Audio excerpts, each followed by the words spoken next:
Okay, so we're going to start this with our lettuce and matchstick julienne carrots. And so I use a spring lettuce mix that is romaine, spinach, arugula, whatever your spring mix is. I do buy it in the packages that are pre-washed. I always wash it really well and then dry it with a tea towel really well so it'll last in the fridge, 2 or 3 days. And then the matchstick carrots. This is a big mixing bowl and it will make 2 or 3 big meals for me. I'm vegan, so I don't eat meat or anything. If you eat meat, this will serve a big family. So, anyway, this also makes a great sandwich topping or spread too, even if you do eat meat. So, like, there's different things you can do with it. So, there's your lettuce mix. Okay, and then I'm going to mince two, these are 2 big cloves of garlic.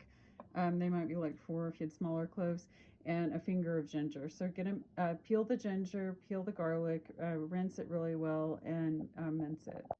Okay, so I added the minced garlic and ginger to the mix. I do use fresh garlic and ginger, um, and I use it in everything. It's really good for blood pressure, circulation, has a lot of very healthy benefits to it, great for digestion. I do not like the canned flavor of canned ginger and garlic, and the dry, same thing. It's just, it doesn't, fresh is best. Fresh is best for health benefits and for just flavor. Adds a really nice zesty flavor to it, and this will all get mixed up with the double blade chopper. So it will be, I mean, it just lends a great flavor to it without being like overly garlicky or gingery. So, and great health benefits. Okay, so then you're going to add more salad contents. I have 6 of the big queen Spanish olives. I have about 5 spears of fermented pickled asparagus. I have about 6 quartered artichoke heart pieces, and these are the marinated artichoke hearts that you get in the jar. I have a couple of forks full, big forks full of the sliced pepperoncinis, two, the meat of 2 big avocados, and a spatula full of plain hummus, roasted red pepper hummus, whatever flavor you like. For this one, though, I would do plain or lemon for this particular salad. And then, if you're curious, if you don't live somewhere where you buy avocados all the time, if you don't know how to choose an avocado that is ripe, well, okay, an avocado that is green, that is not ripe, will be hard. It will have a very firm surface. An avocado that is ripe will leave kind of an indentation when you stick your thumb in it. An avocado that is too old to use, that will be black when you open it up, when you stick your thumb in it, you will feel air between the skin and the meat. So those are the ones you don't want to buy. So you want to buy them either ripe or green. And I use 2 big ones in this salad. So if you live somewhere where they have small avocados, you'll probably want to use 3 or 4. So the avocado and the hummus in this, the hummus is a partial protein. It's not a complete protein. It's an incomplete protein. It's made from chickpeas. And the avocado, these are the fats in the salad. So that's why you don't add oil. But this will make a nice dressing when it blends with the vinegar that we're going to use. Okay, and then I added a nice big handful of pecans and a handful of really good quality Parmesan cheese. I say I'm mostly vegan. I'm not totally vegan. I do eat a little bit of Parmesan and what else? Not much else. But I do eat a little bit of cheese. You can use a nice vegan cheese if you live somewhere where you can buy it. I don't. Or you can make your own vegan cheese if you have time and money. It's very expensive. So anyway, I'm using the Parmesan. It's delicious. You can also omit it if you don't want it, but it's very good. Okay, and then we're going to add a white lemon balsamic vinegar. I get this from the Texas Hill Country Olive Company. There are other brands. Just a nice lemon vinegar is good. And we'll just drizzle this here.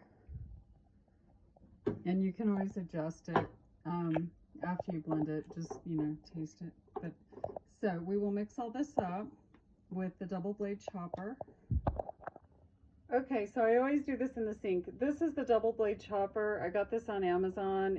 You can Google Mezzaluna. It will come up in the search bar. About 20 bucks. Very handy tool. I love it. Also dangerous, so be careful about it. It does have a nice cover for it. This chops up the best salad because you get a little bite of every single thing. I mean, in every bite you take. So it is so yummy when it's all done. And you do need a stainless steel bowl to chop this with. You don't want glass or plastic or anything, but it just chops so easy. Okay, so when it's all chopped up, then I mix it with a spatula just to give it a good stir so you get a little of everything in it. This is going to be lunch for the next couple of days or few. So I'm going to put this in a Tupperware in the fridge, and then we will make the panko crusted fried artichokes. Okay, so for the panko crusted artichokes, you need white flour, panko crumbs, which is Japanese breadcrumbs made from rice flour, so it's real crispy. Doesn't really matter what brand. Salt and cornstarch. And the artichokes, these are quartered artichokes packed in water. They came in a can. This is half a can that's left over. I'm going to take them out of the liquid and drain them on the paper towels here. Okay, so I folded the paper towels, layers of paper towels over the artichokes and pressed down. So this will get all the liquid out of them, similar to how you get the liquid out of tofu before you fry it. So we'll let these drain here. I also have the fryer heating up to 375 degrees. These will fry in about 5 minutes in the fry basket when we get it going. That's going to heat up while we coat the rest.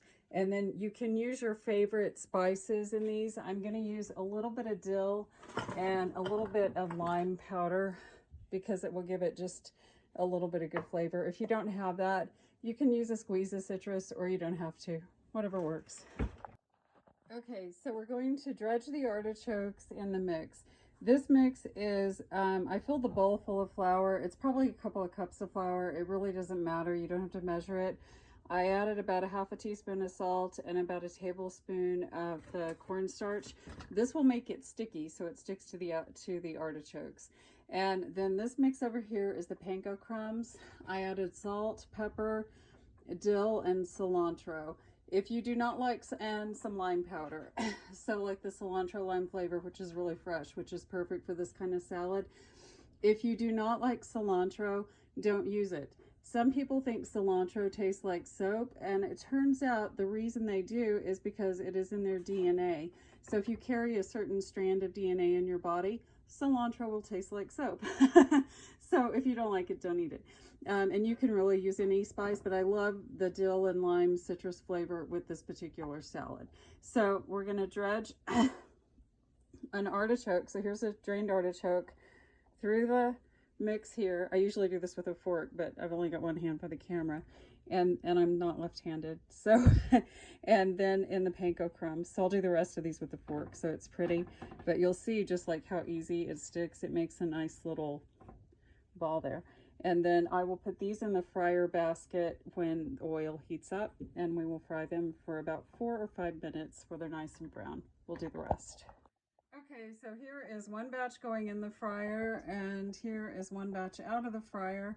These will drain and go in a Tupperware, and then tomorrow I will just heat them in the oven for about 5 minutes on broil and add them to my salad. Done. You will also notice, for people who are looking for healthy alternatives, although the artichokes are deep fried, there is no oil in this. I do use the vinegar, but because it has the hummus and the avocado, there's no need for oil. There's also no salt because of all of the fermented vegetables. So, well, there's a little salt on the margarita, but you know. Anyway, and then the pecans, of course, add a complete protein. The hummus is, of course, made with chickpeas, so it's a partial protein. Overall, just really delicious and good.